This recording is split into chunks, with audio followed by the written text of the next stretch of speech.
स्वागत है हमारे यूट्यूब चैनल पे। आज इस वीडियो में बिहार द्रोह का घटना चक्र देखने वाले हैं। कल हमने 2001 का घटना चक्र देखा था, आज हम लोग 2002 का घटना चक्र देखेंगे। इसमें टोटल क्वेश्चन 150 मिलेंगे। पहले बिहार द्रोह का जो एग्जाम हुआ करते थे उसमें 150 क्वेश्चन ही पूछे जाते थे। तो चलिए फास्ट तरीके से इसे कंप्लीट करेंगे। फर्स्ट नंबर क्वेश्चन दिया गया है, सन 2001 के जनगणना के अनुसार बिहार की जनसंख्या भारत की जनसंख्या का लगभग कितने प्रतिशत है। अब तो 2001 से क्वेश्चन नहीं पूछे जाएंगे, 2011 से पूछे जाएंगे। तो ध्यान रखिएगा, वर्तमान में 2011 की जनगणना के अनुसार बिहार की जनसंख्या भारत की जनसंख्या का लगभग 8.60% है। जनसंख्या की दृष्टि से प्रथम 5 राज्य क्रमशः दिए गए हैं। प्रथम राज्य जो है यह उत्तर प्रदेश है, दूसरे नंबर पर महाराष्ट्र है, बिहार जो है अपना तीसरे नंबर पे, चौथे स्थान पे पश्चिम बंगाल और पांचवें स्थान पे आंध्र प्रदेश है। पांचों राज्यों का ध्यान रखिएगा, पहले स्थान पे उत्तर प्रदेश, दूसरे स्थान पर महाराष्ट्र, तीसरे स्थान पर बिहार, चौथे स्थान पर पश्चिम बंगाल और पांचवें स्थान पर आंध्र प्रदेश। क्वेश्चन नंबर 2, निम्नलिखित में से किस राज्य में जनसंख्या का घनत्व प्रति वर्ग किलोमीटर सबसे अधिक है। जनसंख्या का घनत्व प्रति वर्ग किलोमीटर सबसे अधिक किसका है, तो इसका राइट आंसर हो जाएगा ऑप्शन नंबर ए, बिहार का हो जाएगा। यहाँ 2011 के अनुसार नहीं दिया गया, 2001 के अनुसार दिया गया। आप लोग 2011 के अनुसार ध्यान रखिएगा। 2011 की जनगणना के अनुसार सर्वाधिक जनसंख्या घनत्व वाले प्रथम 4 राज्य दिए गए हैं। बिहार है जिसका जनसंख्या घनत्व 1106 है, दूसरे नंबर पर पश्चिम बंगाल जिसकी जनसंख्या घनत्व 1028, तीसरे स्थान पर केरल और चौथे स्थान पर उत्तर प्रदेश है। जनसंख्या घनत्व के मामले पर बिहार प्रथम स्थान पर है, दूसरे स्थान पर पश्चिम बंगाल, तीसरे स्थान पर केरल और चौथे स्थान पर उत्तर प्रदेश है। क्लियर। नेक्स्ट क्वेश्चन है, सन 2001 की जनगणना के अनुसार बिहार का लिंगानुपात कितना है। देख सकते हैं जनसंख्या से संबंधित क्वेश्चन कितना किया गया है। 2001 के अनुसार दिया गया है, तो यहाँ पे हम लोग देख लेंगे 2011 की जनगणना। 2011 के अनुसार लिंगानुपात बिहार का कितना है, तो 918 है। कितना है, 918 है। 2001 के अनुसार लिंगानुपात 919 था, एक घट करके कितना हो गया है, 918। आप लोग 918 को ध्यान रखिएगा। सन 2001 की जनगणना के अनुसार बिहार की साक्षरता दर कितनी है। देख सकते हैं किस तरह से क्वेश्चन पूछा गया है। अब हम लोग 2011 का साक्षरता याद रखेंगे। वर्तमान में सन 2011 की जनगणना के अनुसार 61.80% है। बिहार की जो वर्तमान साक्षरता है कितनी है, 61.80 है। यह साक्षरता दर भारत के सभी राज्यों के सापेक्ष सबसे कम है। सन 2001 की जनगणना के अनुसार भारत की कितनी प्रतिशत जनसंख्या नगरीय है। 2011 के अनुसार शहरी जो जनसंख्या है 31.16%। 31.16% है। कितनी प्रतिशत जनसंख्या नगरीय है, तो 31.16%। निम्न में से कौन सी चोटी संसार की दूसरी सबसे ऊंची चोटी है। निम्न में से कौन सी चोटी संसार की सबसे ऊंची चोटी है, दूसरी सबसे ऊंची। पहली सबसे ऊंची चोटी तो माउंट एवरेस्ट है, दूसरा कौन सा हो जाएगा, तो K2 हो जाएगा। Option number A, option number A होना चाहिए। हाँ, दिया गया भी है। विश्व की दूसरी सबसे ऊंची चोटी K2 या गॉडविन ऑस्टविन है। यह ट्रांस हिमालय के काराकोरम श्रेणी में स्थित है, जो भारत की सबसे ऊंची चोटी भी है। इसकी ऊंचाई 8611 मीटर है। K2 की ऊंचाई कितनी है, 8611 मीटर। विश्व की सबसे ऊंची चोटी जो है यह है माउंट एवरेस्ट, और जिसकी ऊंचाई 8848.86 मीटर है। ध्यान रखेंगे। नेक्स्ट है, कौन सी नदी दक्षिण से उत्तर की ओर बहती है। दक्षिण से उत्तर की ओर कौन सी नदी बहती है, डेन्यू नदी, अमूर नदी, लीना नदी या फिर वोल्गा नदी। इसका आंसर ऑप्शन नंबर सी दिया गया है। जो रूस में बहने वाली एक नदी है, लीना नदी जो है यह कहाँ बहती है, तो यह रूस में बहती है। यह नदी वैकाल पर्वत से निकलकर लैप्टव सागर में अपना मुहाना बनाती है। लीना नदी कहाँ मुहाना बनाती है, लैप्टव सागर में। लैप्टव सागर में। इनमें से कौन सी विश्व की सबसे गहरी झील है। विश्व की सबसे गहरी झील वैकाल झील है। ऑप्शन नंबर ए, वैकाल झील है। यह झील रूस के साइबेरिया क्षेत्र में स्थित है। इसकी गहराई 1642 मीटर है, 5387 फीट है। यूनेस्को ने इसे विश्व विरासत सूची में शामिल किया है। वाल्कस झील कजाकिस्तान में है। वाल्कस झील कहाँ है, तो कजाकिस्तान में है। टंगानिका और विक्टोरिया अफ्रीका महाद्वीप में स्थित है। टंगानिका कहाँ है और विक्टोरिया यह अफ्रीका महाद्वीप में स्थित है। विक्टोरिया झील अफ्रीका की सबसे बड़ी झील है तथा विश्व में मीठे पानी की दूसरी सबसे बड़ी झील है। सुपीरियर झील के बाद दूसरी सबसे बड़ी झील कौन सी है, तो यह हो जाएगा विक्टोरिया झील। इसका विस्तार केन्या, युगांडा और तंजानिया में है। निम्न में से कौन सी नदी में सबसे अधिक पानी बहता है? अमेजन नदी में। Option number A. अमेजन नदी मुख्यतः ब्राजील, पेरू, बोलीविया, कोलंबिया तथा इक्वाडोर से होकर बहती है। इसकी सबसे बड़ी सहायक नदी कौन सी नदी है? मेड्रा है। मेड्रा किसकी सहायक नदी है? अमेजन की। कौन से देश में होकर के बहती है? तो ब्राजील, पेरू, बोलीविया, कोलंबिया तथा इक्वाडोर। नेक्स्ट है, किलिमंजारो ज्वालामुखी किस महासागर में माफ करिएगा किस महादेश में स्थित है? किलिमंजारो ज्वालामुखी किस महादेश में स्थित है? तो यह है अफ्रीका में है, तंजानिया में स्थित है। किलिमंजारो कहाँ है? तो तंजानिया में है। निम्नलिखित में से कौन सा विकल्प ऐतिहासिक कालानुक्रम रूप से ठीक है? पहले स्थान पे तो आ जाएगा बाबर, उसके बाद हुमायूं। मुगल शासक का नाम दिया गया है, ध्यान रखिएगा। बाबर, हुमायूं के बाद अकबर के बाद जहांगीर के बाद ध्यान रखिएगा शाहजहां, और शाहजहां के बाद औरंगजेब। यह हो गया मुगल काल। उसके बाद उत्तर मुगल काल आता है, तो मिला लीजिएगा। हुमायूं का जो शासनकाल है 1530 से 40, और बीच में शेरशाह सूरी का शासनकाल आ जाता है, सूरी वंश का शासन आ जाता है। फिर दोबारा से शासन करता है 1555 से 1556। अकबर का शासनकाल 1556 से 1605। 1605 में ही अकबर की मृत्यु होती है। जहांगीर का शासनकाल 1605 से 1627, और शाहजहां का शासनकाल 1628 से 1658, और 1658 से लेकर के 1707 तक औरंगजेब का शासन रहता है। क्वेश्चन नंबर 12, सूर्य मंदिर कहाँ स्थित है? सूर्य मंदिर जो है कोणार्क में स्थित है। कोणार्क कहाँ है? तो उड़ीसा में। यह किसके द्वारा निर्माण करवाया गया था? तो गंग वंश के राजा नरसिंह देव प्रथम ने 1238 से 1264 निर्मित करवाया था। इसे ब्लैक पैगोडा के नाम से भी जाना जाता है। यह यूनेस्को की विश्व विरासत स्थल सूची 1984 में शामिल हुआ था। ब्लैक पैगोडा को यूनेस्को में कब शामिल किया गया? 1984 ईस्वी में। अकबर का मकबरा कहाँ स्थित है?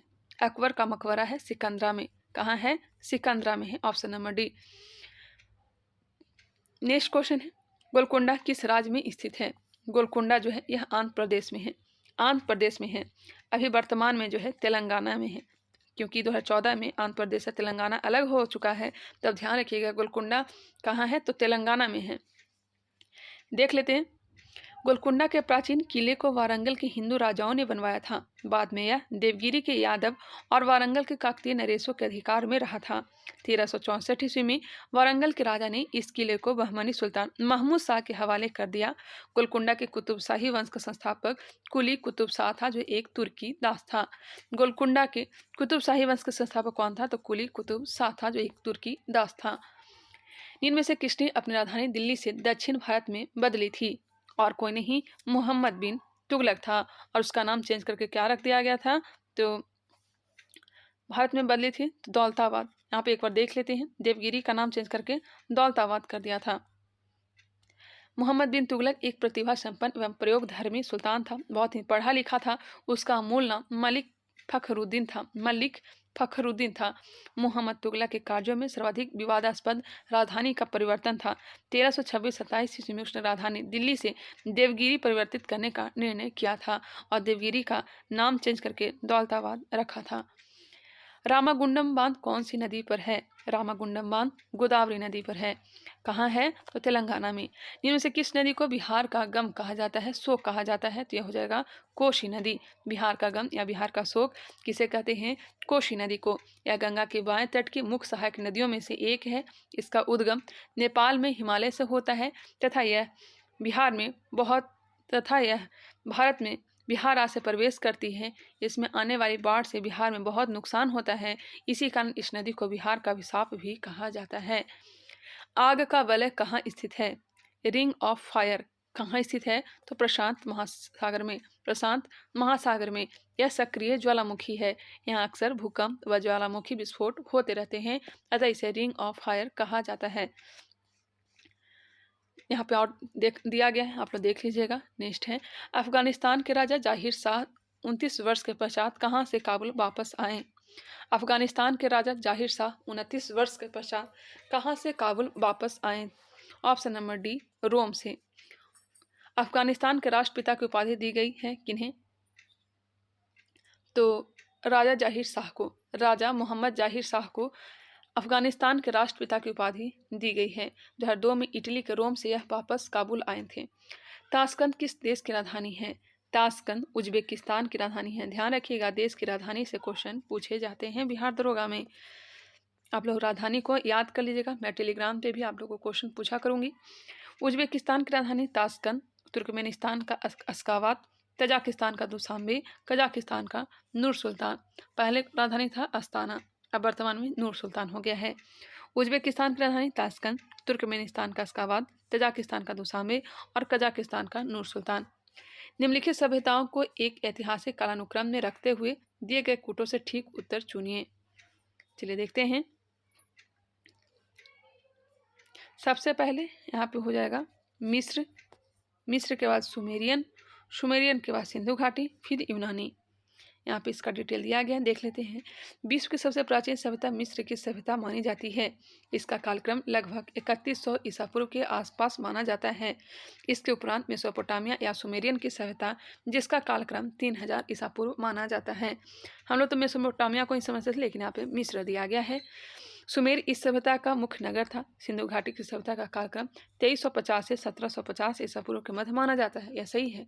कांस्य युगीन सभ्यता भी कहा जाता है। यूनानी सभ्यता का कालक्रम 800 ईसा पूर्व से 1600 ईस्वी के मध्य माना जाता है। ध्यान रखेंगे। मार्को पोलो किस देश का वासी था? मार्को पोलो इटली का था। इसका जन्म 1254 में इटली के वेनिस में हुआ था। यह इटली का एक यात्री तथा व्यापारी था। निम्न को एक ऐतिहासिक कालक्रम में सजाइए। ऐतिहासिक कालानुक्रम, चलिए देख ले हैं। इसका जो आंसर दिया गया ऑप्शन नंबर बी। यहाँ पे कालक्रम दिया गया। मार्क्स 1818 से 1813, माफ करिएगा 1818 से 1883। गांधी 1869 से लेकर के 1948 तक। 1869 में ही महात्मा गांधी का जन्म हुआ था। 1948 में इनकी मृत्यु हुई थी। लेनिन का जन्म 1870 में, मृत्यु 1924 में। माओ त्से तुंग की जन्म हुआ था 1893 में और मृत्यु हुआ था 1976 में। फिर से सुनिएगा। मार्क्स 1818 से लेकर के 1883, गांधी 1869 से लेकर के 1948, लेनिन 1870 से 1924 और माओ त्से तुंग 1893 से लेकर के 1976। एक बार आप लोग भी देख लेंगे, थोड़ा सा मुझे बोलने में कन्फ्यूजन हुआ। नेक्स्ट है पाइथागोरस थे। पाइथागोरस यूनानी थे। गणित के क्षेत्र में उन्हें उनकी पाइथागोरस प्रमेय के लिए विशेष रूप से जाना जाता है। इसे इतर वह एक संगीतकार, रहस्यवादी, वैज्ञानिक और धार्मिक आंदोलन के लिए भी जाने जाते हैं। तत्व के सबसे छोटे भाग को क्या कहते हैं? तत्व के सबसे छोटे भाग को कहते हैं परमाणु। क्या कहते हैं? एटम कहते हैं। परमाणु किसी तत्व का वह छोटा से छोटा कण है जो किसी भी रासायनिक अभिक्रिया में भाग ले सकता है, परंतु स्वतंत्र अवस्था में नहीं रह सकता है। परमाणु सिद्धांत का प्रतिपादन सन 1803 ईस्वी में जॉन डाल्टन ने किया था। परमाणु सिद्धांत का प्रतिपादन किसने किया है? जॉन डाल्टन ने। कब? 1803 में। तत्वों की सबसे छोटी इकाई क्या है? तो यह परमाणु है। निम्न से किस व्यक्ति ने, और यौगिक की सबसे छोटी इकाई क्या है? तो अणु है। ये भी ध्यान रखिएगा, अणु है। निम्न से किस व्यक्ति ने पूरी पृथ्वी का चक्कर लगाया था? पूरी पृथ्वी का चक्कर लगाया था मैगलन ने। पूरी पृथ्वी का चक्कर मैगलन ने लगाया था। फर्डिनेंड मैगलन पुर्तगाल के एक नाविक थे जिन्होंने सबसे पहले पूरी पृथ्वी का चक्कर लगाने वाले समुद्री अभियान का नेतृत्व किया था। 150 क्वेश्चन है, इस तरह से चलेंगे तो बहुत टाइम लग जाएगा। माउंट एवरेस्ट पर चढ़ने वाले सर एडमंड हिलेरी निवासी थे। सर एडमंड हिलेरी जो थे यह न्यूजीलैंड के निवासी थे। माउंट एवरेस्ट पर विश्व में सर्वप्रथम पहुंचने वाले व्यक्तियों में से एडमंड हिलेरी तथा नेपाल निवासी शेरपा तेंजिंग नार्गे का नाम आता है। यह उपलब्धि 29 मई 1953 को प्राप्त किया। माउंट एवरेस्ट पर चढ़ने वाले कौन थे? तो एडमंड हिलेरी तथा शेरपा तेंजिंग नार्गे। कब चढ़े थे? तो 29 मई 1953। रबड़ की खेती के लिए कौन सी जलवायु उपयुक्त है? तो हो जाएगा भूमध्य सागरीय। इसके वृक्ष भूमध्य सागरीय जलवायु में पाए जाते हैं। इसका मूल स्थान अमेजन बेसिन है। थाईलैंड, इंडोनेशिया, मलेशिया, भारत, चीन तथा श्रीलंका इसके प्रमुख उत्पादक देश हैं। रबड़ के लिए उत्पादक देश कौन कौन सा है? तो थाईलैंड है, इंडोनेशिया है, मलेशिया है, भारत है, चीन है तथा श्रीलंका है। नेक्स्ट क्वेश्चन देख लेते हैं। नियाग्रा जलप्रपात किस नदी पर है? नियाग्रा जलप्रपात सेंट लॉरेंस नदी पर, सेंट लॉरेंस नदी पर। यह जलप्रपात कनाडा के ओंटारियो एवं अमेरिका के न्यूयॉर्क राज्य की अंतर्राष्ट्रीय सीमा पर अवस्थित है। पेनिसिलिन का आविष्कार किसने किया? पेनिसिलिन का आविष्कार ए फ्लेमिंग ने, ए फ्लेमिंग ने। इस कारण से यहाँ पे देखते हैं पेनिसिलिन का आविष्कार स्कॉटिश चिकित्सक और माइक्रोबायोलॉजिस्ट अलेक्जेंडर फ्लेमिंग ने वर्ष 1928 में किया। पेनिसिलिन की खोज कब किया गया? 1928 ईस्वी में। यह विश्व की पहली प्रतिजीवाणुनाशक एंटीबायोटिक औषधि है जो मनुष्यों को संक्रामक रोगों से लड़ने में सहायता प्रदान करती है। इसी कारण वर्ष 1945 में चिकित्सा का नोबेल पुरस्कार अलेक्जेंडर फ्लेमिंग और अर्नेस्ट बोरिस चेन को संयुक्त रूप से प्रदान किया गया। किसे किसे दिया गया? तो अलेक्जेंडर फ्लेमिंग और अर्नेस्ट बोरिस चेन को 1945 ईस्वी में चिकित्सा का नोबेल पुरस्कार दिया गया था। कब? 1945, डेट याद रखिएगा, 1945 में दिया गया था। जावर की खानें किस खनिज के लिए प्रसिद्ध है? जावर की खानें जो है यह जस्ता के लिए। जावर की खान राजस्थान के उदयपुर जिले में स्थित है। जस्ता अयस्क के लिए यह प्रसिद्ध है। नेक्स्ट है, जिसका संचालन हिंदुस्तान जिंक लिमिटेड द्वारा किया जाता है। देश में जस्ते का सर्वाधिक भंडार 92% राजस्थान में है। जस्ते का सर्वाधिक भंडारण कहाँ है? तो राजस्थान में है। यह भीलवाड़ा, राजसमंद व उदयपुर जस्ता उत्पादन के केंद्र हैं। क्वेश्चन नंबर 32, इनमें से किस राज्य में जनगणना 2001 के अनुसार नगरीय जनसंख्या का प्रतिशत सबसे अधिक है? आप लोग 2011 के अनुसार याद रखिएगा। जनगणना 2011 के जारी अंतिम आंकड़े के अनुसार सर्वाधिक नगरीय जनसंख्या प्रतिशत वाला राज्य जो है यह गोवा है। गोवा है। गोवा को आप लोग ध्यान रखिएगा। नेक्स्ट है, भारत में सबसे अधिक मछली किस राज्य में पकड़ी जाती है? भारत में सबसे अधिक मछली किस राज्य में पकड़ी जाती है? तो यह पश्चिम बंगाल में, पश्चिम बंगाल में। और वर्तमान में भी यहाँ पे देख सकते हैं, देखिए वर्तमान में सर्वाधिक समुद्री मछली उत्पादन में प्रथम स्थान गुजरात का तथा ताजे पानी के सर्वाधिक मछली उत्पादन में प्रथम स्थान आंध्र प्रदेश का है। गौर करिएगा, वर्तमान में सर्वाधिक समुद्री मछली उत्पादन में प्रथम स्थान किसका है? गुजरात में है। यह 2000 और 2001 के बारे में क्वेश्चन पूछा गया था।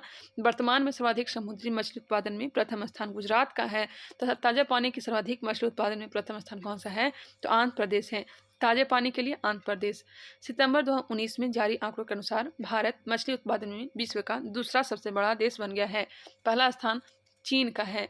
मछली उत्पादन में पहला स्थान चीन का है, भारत का स्थान दूसरा है। राजमार्ग नंबर 8 निम्न से किन किन नगरों को जोड़ता है? राजमार्ग संख्या 8 जो है किन किन नगरों को जोड़ता है? तो दिल्ली और मुंबई को। चलिए आगे बढ़ते हैं। बम्बई एवं थाने के मध्य सबसे पहली रेलगाड़ी किस सन में चलाई गई थी? कब चलाई गई थी? 1853 में। कितने किलोमीटर? 34 किलोमीटर। निम्न में से भारत के किस राज्य में गन्ने का उत्पादन प्रति एकड़ सबसे अधिक है? Option number B, Maharashtra. वर्तमान का ध्यान रखिएगा, वर्तमान में गन्ने के प्रति एकड़ उत्पादन में प्रथम स्थान तमिलनाडु का है। वर्तमान में गन्ने के प्रति एकड़ उत्पादन में प्रथम स्थान तमिलनाडु का है। वर्तमान में गन्ने के प्रति एकड़ उत्पादन में प्रथम स्थान किसका है? तमिलनाडु का है। गन्ने का सबसे अधिक उत्पादन उत्तर प्रदेश में होता है। हालांकि चीनी का सर्वाधिक उत्पादन में प्रथम स्थान महाराष्ट्र ने हासिल कर लिया है। नेक्स्ट क्वेश्चन चलते हैं। इंटीग्रल कोच फैक्ट्री कहाँ स्थित है? इंटीग्रल कोच फैक्ट्री पेराम्बूर में। Option number D. Integral coach factory Perambur Chennai के निकट तमिलनाडु में स्थित है, जिसकी स्थापना 1955 ईस्वी में की गई थी। इंटीग्रल कोच फैक्ट्री भारतीय रेलवे की सबसे पुरानी और प्रमुख कोच निर्माण इकाई है। इसी ने हाल ही में देश की पहली सेमी हाई स्पीड रेलगाड़ी वंदे भारत एक्सप्रेस का निर्माण किया है। Most important, Vande Bharat express का निर्माण किसने किया है? तो integral coach factory. Integral coach factory. Bharat heavy electrical limited कहाँ स्थित है? भारत हैवी इलेक्ट्रिकल लिमिटेड कहाँ स्थित है? भेल, भोपाल, हरिद्वार एवं हैदराबाद। भोपाल, हरिद्वार एवं हैदराबाद। देख लेते हैं यहाँ पे, Bharat heavy electrical limited Bharat में सार्वजनिक क्षेत्र की इंजीनियरिंग व विनिर्माण क्षेत्र की सबसे बड़ी कंपनी है। इसकी स्थापना, भेल की स्थापना ध्यान रखिएगा 1964 में की गई थी। हालांकि 13 नवंबर 1964 को की गई थी। इसका मुख्यालय नई दिल्ली में है। भेल का मुख्यालय कहाँ है? तो नई दिल्ली में है। इसकी प्रमुख शाखाएं भोपाल में है, हरिद्वार में है, त्रिची में है, हैदराबाद, रानीपेट, बंगलौर एवं जगदीशपुर। इनमें से भारत के किस राज्य में सबसे अधिक कोयला निकाला जाता है? कोयला निकाला जाता है झारखंड में। अब यहाँ पे ध्यान दे लेंगे, प्रश्नकाल के समय भारत में झारखंड राज्य कोयला उत्पादन में अग्रणी था, लेकिन प्रायद्वीपीय भारत के पुराने गोंडवाना शैल समूह तथा पूर्वोत्तर क्षेत्र के नए टर्सरी शैल समूह में कोयला संसाधन उपलब्ध है। झारखंड के अलावा कोयला जो है छत्तीसगढ़, ओडिशा में भी पर्याप्त मात्रा में संचित भंडार है। वर्तमान के कोयला उत्पादन में प्रथम 3 राज्य क्रमशः जो है झारखंड है। अभी भी प्रथम स्थान किसका है? तो झारखंड का है। दूसरे स्थान पर उड़ीसा पे है, उड़ीसा का है। तीसरे स्थान छत्तीसगढ़ का। कोयला उत्पादन में प्रथम स्थान झारखंड, दूसरे स्थान पर उड़ीसा और तीसरे स्थान पर छत्तीसगढ़ है। नेक्स्ट है, निम्न में से किस नदी घाटी में कोयला नहीं पाया जाता है? किस नदी घाटी में कोयला नहीं पाया जाता है? दामोदर, सोन, वर्धा में पाया जाता है, जबकि सतलज में कोयला नहीं पाया जाता है। यहाँ पे देख लेंगे, कोयला औद्योगिक ईंधन के साथ साथ विभिन्न उद्योगों के लिए कच्चे माल का स्रोत है। देश में प्राचीन काल की गोंडवाना शैलों में कुल कोयले का 98% भाग पाया जाता है। कोयले का 98% भाग जो पाया जाता है यह गोंडवाना क्रम की चट्टानों में ही पाया जाता है। शेष 2% तृतीय या फिर टर्सरी युगीन चट्टानों में मिलता है। सर्वाधिक गोंडवाना 2% जो मिलता है टर्सरी या फिर तृतीयक चट्टानों में। प्रायद्वीपीय भारत की नदी घाटियाँ कोयला प्राप्ति के प्रमुख स्थल हैं, जिनमें दामोदर नदी घाटी, सोन महानदी घाटी, ब्राह्मणी नदी घाटी, वर्धा गोदावरी, इंद्रावती नदी घाटी तथा कोयल पेंच नदी घाटी प्रमुख है। अतः सतलज नदी घाटी में कोयला नहीं पाया जाता है। कौन कौन से घाटी में? दामोदर नदी घाटी, सोन महानदी घाटी, ब्राह्मणी नदी घाटी, वर्धा गोदावरी इंद्रावती नदी घाटी, कोयल पेंच नदी घाटी में कोयला पाया जाता है। इनमें से कौन सी झील कृत्रिम है? जयसम्मत झील। जयसम्मत झील जो है यह कृत्रिम झील है। इसका निर्माण राजा जय सिंह के द्वारा करवाया गया था। है कहाँ? तो राजस्थान में। भारत की पहली सबसे बड़ी कृत्रिम झील गोविंद बल्लभ पंत सागर झील है। भारत की पहली सबसे बड़ी कृत्रिम झील कौन सी है? तो गोविंद सागर वल्लभ पंत सागर झील है। निम्न में से कौन सी नदी सिंधु की सबसे लंबी सहायक नदी है? सिंधु की सबसे लंबी सहायक नदी चेनाब है, ब्यास है, झेलम है या फिर रावी है। सिंधु की सबसे बड़ी सहायक नदी जो हो जाएगा ऑप्शन नंबर ए चेनाब नदी। चेनाब नदी जो है सिंधु नदी की सबसे लंबी सहायक नदी है। इसका उद्गम हिमाचल प्रदेश के लाहौल में बड़ा लाचा दर्रे के दोनों ओर चंद्र और भागा, जैसे कि बड़ा लाचा दर्रे के दोनों ओर एक चंद्र और एक भागा दो नदियों के रूप में होता है। यह सिंधु नदी के बाएं तट की सहायक नदियों जैसे झेलम, रावी, सतलज, ब्यास में सर्वाधिक लंबी है और यह सिंधु नदी से पाकिस्तान सीमा के समीप मिलती है। इनमें से कौन सा पर्वत सबसे पुराना है? सबसे पुराना पर्वत अरावली है। अरावली हो जाएगा ऑप्शन नंबर ए। अरावली श्रेणी प्री कैम्बियन काल की चट्टानों से निर्मित अत्यधिक प्राचीन विशिष्ट पर्वतमाला है। यह विचित्र पहाड़ियों की श्रृंखला के रूप में गुजरात से दिल्ली तक विस्तृत है। इसकी चौड़ाई दक्षिण पश्चिम से उत्तर पूर्व की ओर क्रमशः घटती चली जाती है। दक्षिण पश्चिम से उत्तर पूर्व की ओर क्या होती है? घटती चली जाती है। अरावली पर्वत श्रेणी की अधिकतम ऊंचाई माउंट आबू के गुरु शिखर में मिलती है। गुरु शिखर की ऊंचाई 1722 मीटर है। सर्वाधिक अरावली का विस्तार जो है राजस्थान में ही है। हजरत ईसा मसीह को सूली पर किस दिन चढ़ाया गया था? गुड फ्राइडे के दिन। गुड फ्राइडे के दिन ईसा मसीह ईसाई धर्म के प्रवर्तक थे। शतरंज के खेल का आविष्कार किस देश में हुआ है? तो यह भारत में हुआ है।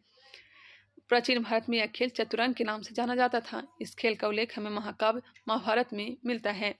सलमान रुश्दी का जन्मस्थान कौन सा है? सलमान रुश्दी का जन्मस्थान मुंबई में है। Option number A. सन 1981 में इन्हें मान बुकर पुरस्कार से सम्मानित किया गया था। सलमान रुश्दी को इनके द्वारा रचनाएं द सेंटेनिक वर्सेज बहुत ही प्रसिद्ध है। और ये जो मान बुकर पुरस्कार दिया गया था मिडनाइट चिल्ड्रन के लिए। हिंद स्वराज पुस्तक किसने लिखी? हिंद स्वराज महात्मा गांधी ने राष्ट्रीय स्वतंत्रता के लिए अपना पूरा जीवन समर्पित कर दिया। सन 1909 में उनके द्वारा लिखित पुस्तक हिंद स्वराज में उन्होंने स्वराज की व्याख्या की। उनकी अन्य कृतियाँ हरिजन एवं इंडियन ओपिनियन इत्यादि हैं। सबसे बड़ा हिंदू मंदिर श्रीरंगम मंदिर भारत के किस नगर में स्थित है? सबसे बड़ा हिंदू मंदिर श्रीरंगम मंदिर भारत के किस नगर में स्थित है? तिरुचिरापल्ली में।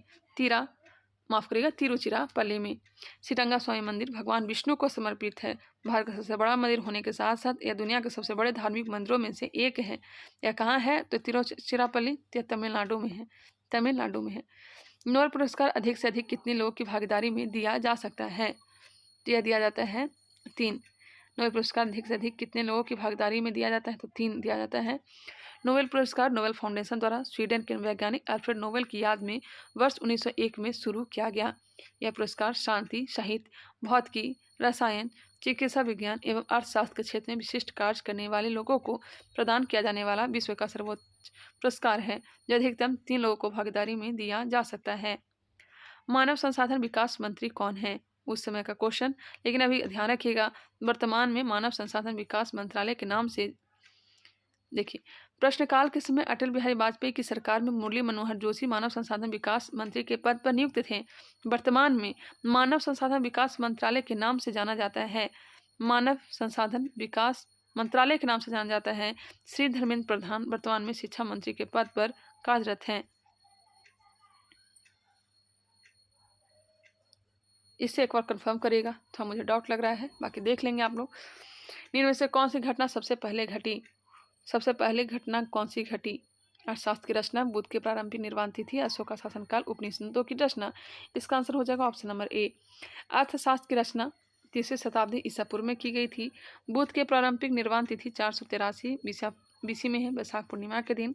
अशोक का शासनकाल 268 से 269, याद रखिएगा 269 से 232 ईसा पूर्व तक का है। उपनिषदों की रचना सबसे पहले हुई थी। कुल उपनिषद की संख्या है 108। 13 उपनिषदों को ही मान्यता प्राप्त है।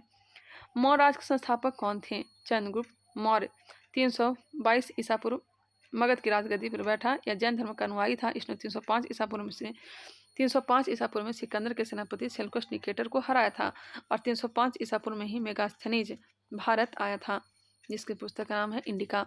शुंग राज के संस्थापक कौन थे? पुष्यमित्र शुंग। पुष्यमित्र शुंग, इनके दरबार में रहते थे कौन? तो पतंजलि रहा करते थे। पुष्यमित्र ने असमय यह करवाया था। यह हमें प्राप्त होता है अयोध्या अभिलेख से। अयोध्या अभिलेख का निर्माण धनदेव ने करवाया था। अयोध्या अभिलेख का निर्माण धनदेव। नेक्स्ट है, शक काल कब आरंभ होता है? शक काल 78 ईस्वी, जिसका श्रेय कुषाण वंश के सबसे प्रतापी राजा कनिष्क को जाता है। इसे शक संवत भी कहते हैं, जिसे भारत सरकार द्वारा प्रयोग में लाया जाता है।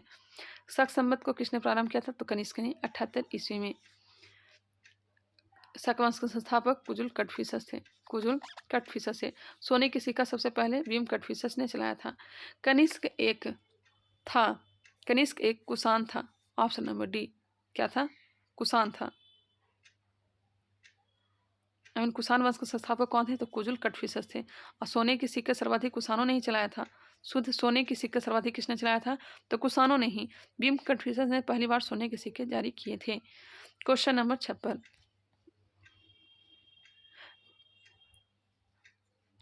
गुप्त राज की स्थापना किस सन में हुई? गुप्त राज की स्थापना 320 ईस्वी में श्री गुप्त के द्वारा। हालांकि वास्तविक संस्थापक जो कहलाते हैं चंद्रगुप्त प्रथम कहलाते हैं। यहाँ पे दिया गया गुप्त वंश का संस्थापक श्री गुप्त 240 से 280 ईस्वी, जबकि इस वंश का वास्तविक संस्थापक चंद्रगुप्त प्रथम था, जो 310 ईस्वी में गद्दी पर बैठा और लिच्छवी राजकुमारी कुमार देवी से विवाह किया। इसने महाराजा धीराज की उपाधि धारण की। इसने गुप्त संवत की शुरुआत 319 में की थी। 319 ईस्वी में गुप्त संवत की शुरुआत किसने किया था? चंद्रगुप्त प्रथम ने। लिच्छवी राजकुमारी कुमार देवी से इन्होंने विवाह किया था। गुरु नानक देव का जन्म किस सन में हुआ? 15 अप्रैल 1469 ईस्वी को। 15 अप्रैल 1469 ईस्वी को। ऑप्शन नंबर ए 15 अप्रैल 1969, माफ करिएगा 15 अप्रैल 1469। 15 अप्रैल 1469 ईस्वी में इनका जन्म हुआ था। मृत्यु हुआ था 22 सितंबर 1539। कहाँ? करतारपुर में। यहाँ पे दिया गया इनके माता का नाम तृप्ता देवी था और पिता का नाम कालूराम था। कालूराम। नेक्स्ट है, इनमें से कौन सी घटना सबसे पहले घटी? कौन सी घटना सबसे पहले घटी? चलिए देख लेते हैं। यहाँ पे इसका आंसर तो ऑप्शन नंबर डी दिया गया है। बीजापुर में आदिल शाह का राज्य। बीजापुर में आदिल शाही वंश की स्थापना 1489 ईस्वी में किया गया था। आदिल शाही वंश संस्थापक यूसुफ आदिल शाह थे। अहमदनगर में निजाम शाही वंश। अहमदनगर में कौन सी वंश थी? निजाम शाही वंश। 1490 ईस्वी में संस्थापक मलिक अहमद थे। पुर्तगालियों का गोवा पर कब्जा 1510 ईस्वी में हुआ था। कुतुब शाह का गोलकुंडा राज 1512 ईस्वी। संस्थापक कुली कुतुब शाह थे। पानीपत का प्रथम युद्ध किनके बीच लड़ा गया था? 21 अप्रैल 1526 को 21 अप्रैल 1526 को बाबर और इब्राहिम लोदी के बीच। हेमू को किसने हराया? हेमू को हराया था अकबर ने 5 नवंबर 1556 को। 5 नवंबर 1556 ईस्वी को अकबर और हेमू के बीच पानीपत का द्वितीय युद्ध लड़ा गया था। और अकबर का संरक्षक कौन था? तो बैरम खां। खालसा की स्थापना किसने की थी? खालसा की स्थापना 1699 में गुरु गोविंद सिंह ने की थी, जो कि यह 10वें गुरु थे। इसका राइट आंसर हो जाएगा option number A. Option number A होगा गुरु गोविंद सिंह। नेक्स्ट क्वेश्चन है, इनका जन्म कहाँ हुआ था? बताइएगा। 1666 में इनका जन्म हुआ था। 1666 में जन्म हुआ था गुरु गोविंद सिंह का। 1707 में नांदेड़ महाराष्ट्र में मृत्यु हुआ था। 1699 में खालसा पंथ की स्थापना की थी। पाहुल प्रणाली की शुरुआत गुरु गोविंद सिंह के द्वारा ही की गई थी। इन्होंने ही 5 ककार जारी किया था। कच्छा, केस, कंघा, कड़ा, यह सब। यह अपने आप को सच्चा पातशाह कहते। अपने नाम के अंत में सी सब जोड़ने पर जोड़ दिया। नादिर शाह किस देश का वासी था? नादिर शाह ईरान का था, फारस देश का निवासी था। Option number B. 1739 ईस्वी में पंजाब पर आक्रमण किया था। शासक था मोहम्मद शाह रंगीला। मोहम्मद शाह रंगीला जब आक्रमण किया था, इसी युद्ध को कहते हैं करनाल का युद्ध। करनाल का युद्ध कब हुआ था? तो डेट भी याद रखिएगा, 24 फरवरी 1739। यहाँ पर डेट दिया भी गया है। 24 फरवरी 1739 को करनाल का युद्ध हुआ था मुगल बादशाह और नादिर शाह के मध्य। नेक्स्ट है, नादिर शाह को ईरान का नेपोलियन भी कहा जाता है। अपने साथ कोहिनूर हीरा को भी लेकर के चला गया था। दीन ए इलाही किसने शुरू किया? दीन ए इलाही धर्म 1582 ईस्वी में 1582 ईस्वी में किसने? अकबर ने शुरू किया था। और इसका प्रधान कौन था? तो अबुल फजल। इसका प्रधान पुरोहित अबुल फजल था। ऐसे स्वीकार करने वाला प्रथम एवं अंतिम हिंदू कौन था? तो बीरबल था। बीरबल का मूल नाम जो है यह क्या है? तो महेश दास है। महेश दास है। इनमें से कौन सा मौलिक अधिकार नहीं है? मौलिक अधिकार इसमें से नहीं है। निःशुल्क शिक्षा का अधिकार, निःशुल्क शिक्षा का अधिकार, निःशुल्क शिक्षा का अधिकार मौलिक अधिकार है। स्वतंत्रता का अधिकार यह भी है। समानता का अधिकार, इसका आंसर जो हो जाएगा निःशुल्क शिक्षा का अधिकार जो हो जाएगा अनुच्छेद 66 संविधान संशोधन 2002 के जोड़ा गया था। इसका जो आंसर हो जाएगा ऑप्शन नंबर ए।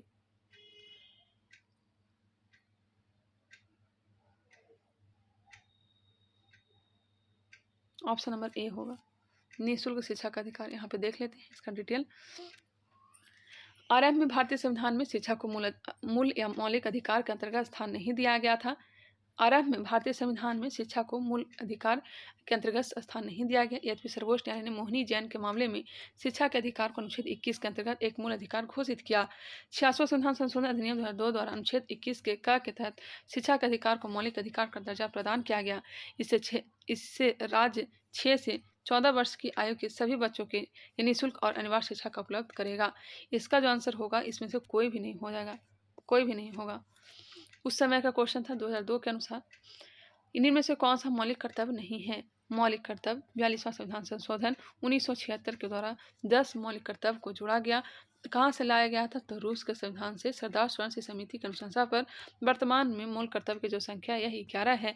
11वां मूल कर्तव्य 66वां संविधान संशोधन 2002 के द्वारा जोड़ा गया था। इसका राइट आंसर हो जाएगा वैज्ञानिक संस्कार का विकास करना। Option number C. मौलिक कर्तव्य जो है अनुच्छेद 51 के क में है और भाग 4 के क में है। भाग 4 के क में वर्णित किया गया है। यहाँ पे और भी कुछ दिया गया है, देख लेते एक बार। सही है, चलिए आगे बढ़ते हैं। नेक्स्ट क्वेश्चन देखते हैं।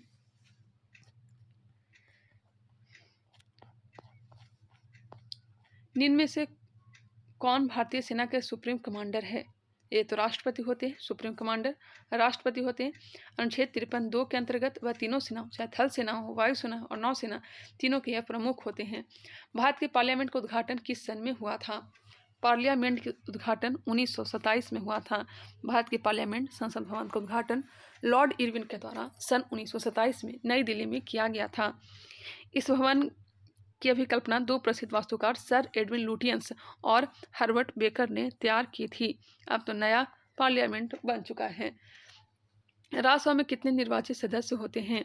निर्वाचित सदस्य जो होते हैं कितने होते हैं बताइएगा। 238। 238। देखिए राज्यसभा में अभी टोटल सदस्य चुन करके आते हैं 245 आते हैं, जिसमें से 12 सदस्य राष्ट्रपति द्वारा मनोनीत किया जाता है। तो 12 को अगर माइनस कर देते हैं तो कितना बच जाएगा, तो 233 बच जाएगा। 233 का ही क्या होता है, निर्वाचित होते हैं, बाकी 12 मनोनीत किए जाते हैं। तो 233 ध्यान रखा करिएगा। नेक्स्ट क्वेश्चन है, संसद में लोकसभा के कुल सदस्यों की संख्या कितनी है। संसद में लोकसभा के सदस्यों की कुल संख्या 552 है। अनुच्छेद 81 में लोकसभा का गठन के संबंधित मामले अनुच्छेद 81 में वर्णित किए गए हैं। यहाँ पे देखना चाहें तो आप लोग देख लीजिएगा, बहुत ही डिटेल में दिया गया यहाँ पे। आगे बढ़ती हूँ मैं। भारत का अटॉर्नी जनरल की नियुक्ति कौन करता है। अटॉर्नी जनरल महान्यायवादी अनुच्छेद 76 राष्ट्रपति के द्वारा, ऑप्शन नंबर ए हो जाएगा। और यहाँ पे दिया गया अनुच्छेद 71 के अनुसार महान्यायवादी की नियुक्ति संघीय मंत्रिपरिषद की सलाह पर राष्ट्रपति द्वारा की जाती है तथा महान्यायवादी राष्ट्रपति के प्रसाद पर्यंत अपना पद धारण करता है। भारत की प्रथम पंचवर्षीय योजना किस सन में आरंभ हुई। प्रथम पंचवर्षीय योजना 1951 से 1956, 1 अप्रैल 1951 से लेकर के 1956 हेराल्ड डोवर मॉडल पर आधारित है। कहाँ से लिया गया है, सोवियत संघ से लिया गया है। सुप्रीम कोर्ट के न्यायाधीशों की संख्या में वृद्धि कौन कर सकता है, तो भारतीय संसद। सर्वोच्च न्यायालय के गठन के बारे में प्रावधान अनुच्छेद 124 वन में दिया गया है। मूल संविधान सर्वोच्च न्यायालय के लिए एक मुख्य न्यायाधीश तथा 7 अन्य न्यायाधीश की व्यवस्था करने की बात करता है। सर्वोच्च न्यायालय के न्यायाधीशों की संख्या, सर्वोच्च न्यायालय के क्षेत्राधिकार, न्यायाधीशों के वेतन या सेवा शर्तें निश्चय करने का अधिकार संसद को दिया गया था। इस शक्ति का प्रयोग कर संसद ने वर्ष 1956 में सर्वोच्च न्यायालय अधिनियम 1956 पारित किया और उनकी संख्या 7 से बढ़ाकर 10 मुख्य न्यायाधीश को छोड़कर कर दी। तत्पश्चात समय समय पर न्यायाधीशों की संख्या में वृद्धि संसद द्वारा की जाती है। वर्तमान में न्यायाधीशों की कुल संख्या कितनी है, तो 34 है। और इसमें से एक जो है मुख्य न्यायाधीश है, 33 अन्य न्यायाधीश और एक मुख्य न्यायाधीश है। ध्यान रखिएगा, वर्तमान में कितने हैं, तो 33 और एक मुख्य न्यायाधीश 34। इनमें से कौन सा देश चारों ओर से भूमि से घिरा हुआ है। चारों ओर से भूमि से घिरा हुआ है मंगोलिया। कौन सा घिरा हुआ है, मंगोलिया। नेक्स्ट है, महाराष्ट्र राज्य कितने राज्यों से घिरा है। महाराष्ट्र राज्य जो है 6 राज्यों से घिरा हुआ है। देखिए महाराष्ट्र राज्य की कुल 6 राज्यों से सीमा लगती है। इसके पश्चिम में अरब सागर है, उत्तर पश्चिम में गुजरात, उत्तर में मध्य प्रदेश, दक्षिण में कर्नाटक और पूर्व में छत्तीसगढ़ व तेलंगाना तथा दक्षिण पश्चिम में गोवा राज्य स्थित है तथा इस राज्य की राजधानी मुंबई है। महाराष्ट्र का क्षेत्र भारत के क्षेत्रफल का लगभग 9% 36% है। आप लोगों को पहले ही हमने बताया था। चलिए नेक्स्ट क्वेश्चन देखते हैं। सचिन तेंदुलकर ने किस स्थान पर अपना 29वां टेस्ट शतक लगाया। 29वां टेस्ट शतक लगाया पोर्ट ऑफ स्पेन।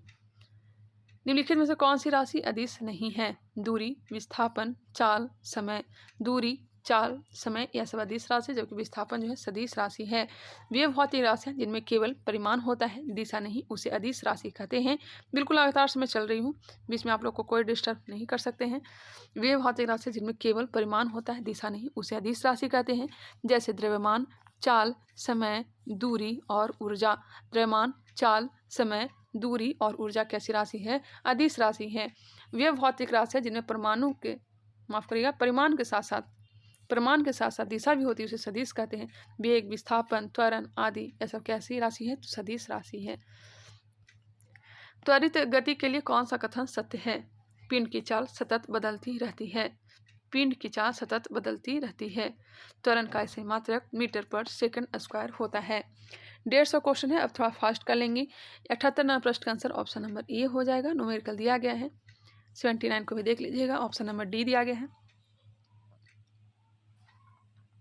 त्वरण ज्ञात करने का सही समीकरण क्या है, तो ए बराबर v माइनस यू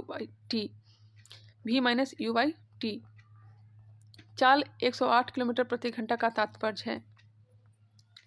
कौन सी भौतिक राशि वस्तु के संवेग और वेग के अनुपात से दर्शाई जाती है। कौन सी भौतिक राशि वस्तु के संवेग और वेग के अनुपात से दर्शाई जाती है, तो यह हो जाएगा द्रव्यमान। Option number A. न्यूटन का कौन सा गति नियम बल को परिभाषित करता है। बल को परिभाषित करता है पहला नियम। बल को परिभाषित करता है पहला नियम। अगर कौटिल्य जी इसकी बात की जाए तो उसमें सर ने बताया था बल का द्वितीय नियम, लेकिन यहाँ पे पहला नियम दिया गया है। इस नियम के अनुसार कोई वस्तु विराम की अवस्था में है तो वह विराम की अवस्था में ही रहेगी तथा गति की अवस्था में है तो गति की अवस्था में ही रहेगी। उसकी अवस्था में परिवर्तन तभी होता है जब कोई बाह्य बल लगाया जाता है। वस्तुओं की यह प्रवृत्ति उनके जड़त्व के कारण होती है, इसलिए इसे जड़त्व का नियम भी कहते हैं। अब यहाँ पे न्यूमेरिकल है, देखना चाहें तो अपना देख लीजिएगा। नेक्स्ट क्वेश्चन चल लेते हैं, वीडियो को पॉज करके देख लीजिएगा। गुरुत्वाधीन नियत ऊंचाई से मुक्त पतन करने वाला पिंड जो दूरी तय करता है वो किस पर निर्भर करता है? तो समय के वर्ग पे। समय के वर्ग पे। कार्ज की इकाई क्या है? कार्ज की इकाई होता है जूल। W बराबर F/D। नेक्स्ट क्वेश्चन, 1 जूल कितने कैलोरी के बराबर है? तो 0.24 कैलोरी के। वही सब -40 डिग्री सेंटीग्रेड को फ़ारेनहाइट में बदल लें। यहाँ पे ये फॉर्मूला याद रखिएगा, CY5 = F-32/9। इसे क्वेश्चन पूछने की संभावनाएं रहती है। CY5 = F-32/9। खगोलीय पदार्थ देखने के लिए किसका उपयोग किया जाता है? टेलीस्कोप का। टेलीस्कोप का, ऑप्शन नंबर ए। नेक्स्ट है, चुंबकीय क्षेत्र की तीव्रता की इकाई है टेस्ला। चुंबकीय क्षेत्र की तीव्रता की इकाई टेस्ला है। नेक्स्ट क्वेश्चन, 1 म्यू ए प्रवाह का तात्पर्य है। विद्युत प्रवाह का वाणिज्यिक पैमाने पर उत्पादन की खोज किसने की? विद्युत प्रवाह का वाणिज्यिक पैमाने पर उत्पादन की खोज किसने की थी? माइकल फैराडे ने। कितना कैरेट शुद्ध सोना कहलाता है? 24 कैरेट जो है शुद्ध सोना कहलाता है। Option number B. अल्फा और बीटा कणों की खोज किसने की? अल्फा और बीटा कणों की खोज की थी रदरफोर्ड ने। रदरफोर्ड ने, option number A. Next question है, इलेक्ट्रॉन संरचना क्या है? 98 में इलेक्ट्रॉन संरचना पूछा गया, ऑप्शन नंबर बी दिया गया है। Next question 99 number, option number A. आगे बढ़ते हैं, निम्नलिखित में कौन सी धातु क्षार है? कौन सी धातु क्षार है? कैल्शियम, हीलियम, स्ट्रोंशियम, यह सब अम्ल है, जबकि लिथियम जो है यह क्षार धातु है। क्षार धातु ऐसी धातु होती है जो समान गुण प्रदर्शित करती है। इन्हें आवर्त सारणी के एस ब्लॉक में रखा जाता है, जैसे सोडियम, पोटेशियम, रुबिडियम, सीजियम एवं फ्रांसियम। फेरस सल्फेट को ऊष्मा द्वारा विघटित करने पर क्या पैदा होता है? फेरस सल्फेट को ऊष्मा द्वारा विघटित करने पर क्या पैदा होता है? तो Fe2O3।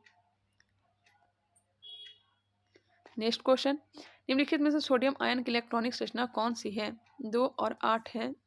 2, 8 है।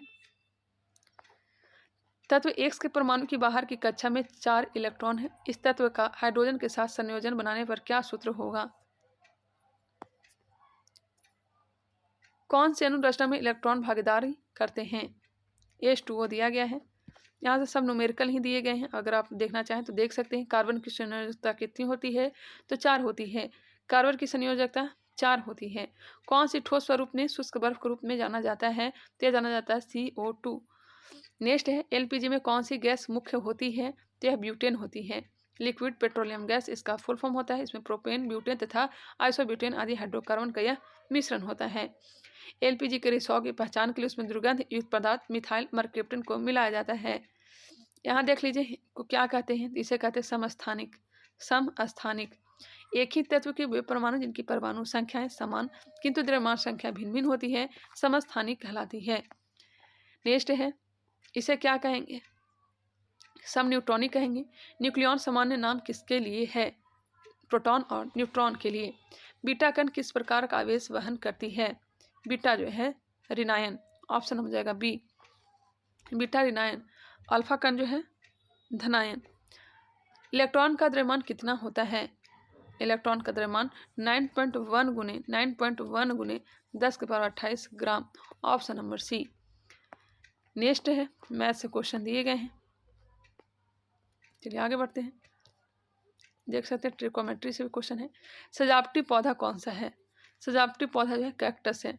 औषधीय पौधा कौन सा है? तो यह नीम है। नीम हो गया, तुलसी का पौधा हो गया। यहाँ पे दिया गया है नीम का वनस्पतिक नाम अजाडिरेक्टा इंडिका। खाद्य उत्पादक पौधे हैं मकई। खाद्य उत्पादक पौधे मकई हैं। भारत में इसकी खेती व्यापक रूप से आंध्र प्रदेश, बिहार, कर्नाटक, राजस्थान, उत्तर प्रदेश आदि राज्यों में की जाती है। मक्के का उत्पादन संयुक्त राज्य अमेरिका, चीन, ब्राजील, मैक्सिको जैसे अन्य देशों में भी किया जाता है। कोशिका में राइबोसोम का क्या कार्य होता है? प्रोटीन संश्लेषण में सहायता करना।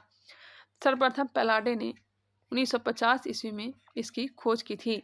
राइबोसोम का मुख्य कार्य अमीनो अम्ल के द्वारा प्रोटीन संश्लेषण में सहायता करना है। इसकी खोज सर्वप्रथम पैलार्ड ने सन 1950 में की थी।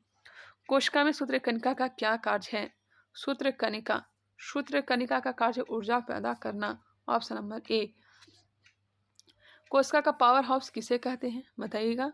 कोशिका का पावर हाउस माइटोकॉन्ड्रिया को कहते हैं। आत्महत्या के थैली लाइसोसोम को कहा जाता है। नेक्स्ट क्वेश्चन चलते हैं। द्विघात समीकरण दिया गया है, इसका मैथ है। अफ्रीका की मूल जाति कौन सी है?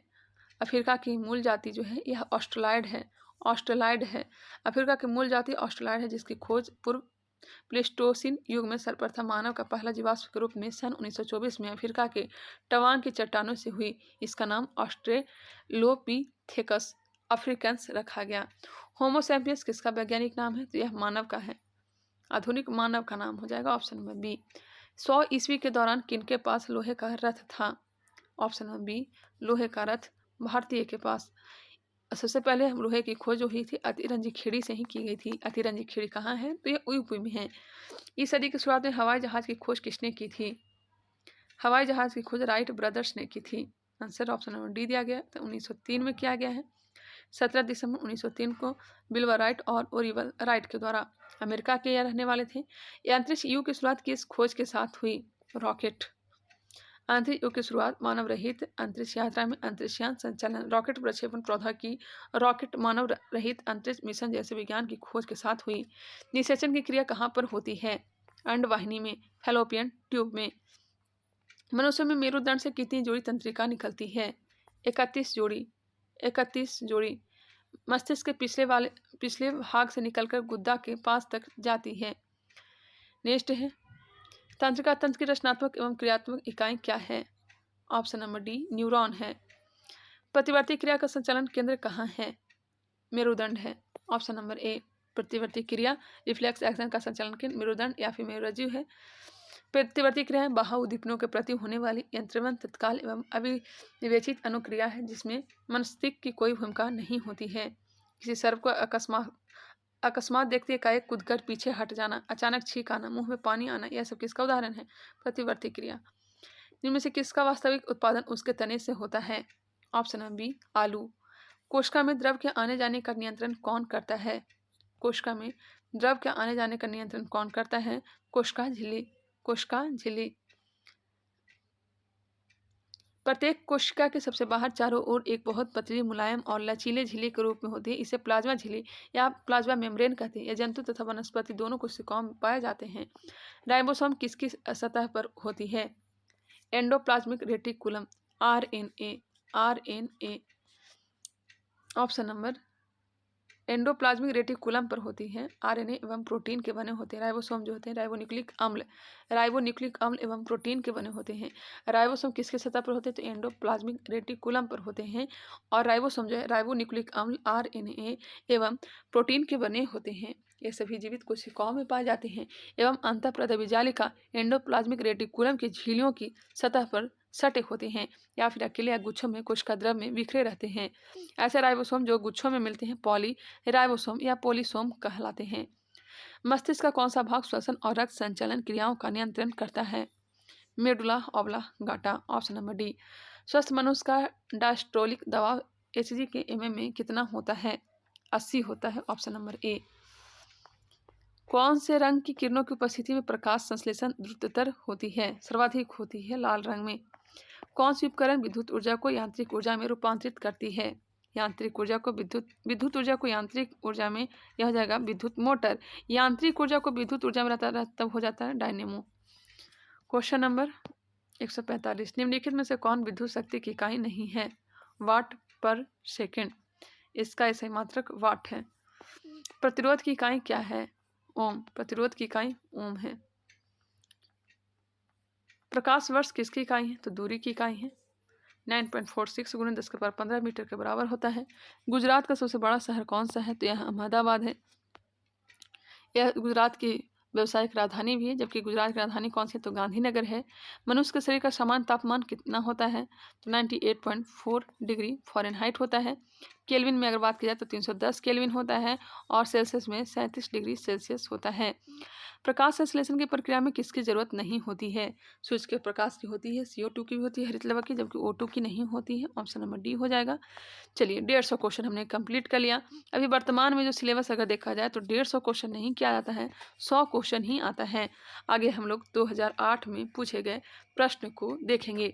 आई होप यह वीडियो आप लोग को पसंद आया होगा। कमेंट करके बताइएगा यह वीडियो आप लोग को कैसा लगा। अगर यह पसंद आया तो इसे लाइक करिएगा। अभी तक हमारे चैनल को सब्सक्राइब नहीं किया तो सब्सक्राइब कर लीजिए। देख सकते हैं 2008 में अगर बात की जाए तो 100 क्वेश्चन पूछा जाना प्रारंभ हो गया था। तो मिलते हैं नेक्स्ट वीडियो में, तब तक के लिए धन्यवाद। अगर चैनल को सब्सक्राइब करना चाहें तो कर लेंगे। मिलते हैं नेक्स्ट वीडियो में।